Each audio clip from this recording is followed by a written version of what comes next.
Hi friends, வாங்க இன்றைக்கி ஒரு நெக்லஸ் கழுத்து ஒன்று பார்க்கலாம். இதை வந்து பார்த்திங்கன்னா நம்ம சுடிதாரில் ஃப்ரண்ட் நெக்காகவும் யூஸ் பண்ணலாம், இல்லை ப்ளவுஸில் பார்த்திங்கன்னா நம்ம பேக் நெக்காகவும் யூஸ் பண்ணலாம். இது எப்படி தைக்கிறோன்றதை பார்க்கலாம் வாங்க. இது வந்து டாப் கிளாத்து. அது மேலே பார்த்திங்கன்னா ஒரு நான் கேன்வாஸ் கட் பண்ணி வச்சுருக்கேன். இது வந்து அயனிங் கேன்வாஸ் தான், ஆனால் நான் இப்போ அயன் பண்ணலை, அப்படியே தான் வச்சு உங்களுக்கு ஸ்டிச் பண்ணி காட்டுறேன். அதுக்கு கீழே பார்த்திங்கன்னா இது ரெண்டுத்துக்கும் கீழே ஒரு லைனிங் கிளாத் ஒன்று கட் பண்ணி அவுட்டர் லேயர் தைச்சி வச்சுருக்கேன். சரிங்களா? அதையும் நெக்கு கட் பண்ணல. இப்போ இது அப்படியே மூணுத்தையும் ஒன்றா வச்சு இந்த கேன்வாஸ் எப்படி நம்ம ஷேப்பில் கட் பண்ணியிருக்கோமோ அதுலேயே ஒரு 1/2 சென்டிமீட்டர் வச்சு தையல் போட்டுக்குங்க.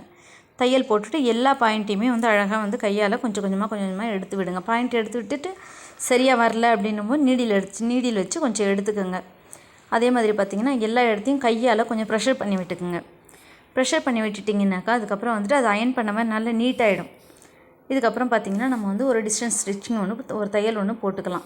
டிஸ்டன்ஸ் தையல் ஒன்று போட்டுட்டு இதை ஃபினிஷ் பண்ணிக்கலாம். இது பார்த்திங்கன்னா நம்ம சுடிதாருங்களில் சுடிதாரில் தைக்கலாம். நிறைய ஃப்ரண்ட் நெக்காக நிறைய யூஸ் பண்ணலாம். இது நெக்லஸ் கழுத்துன்னு சொல்லுவோம்.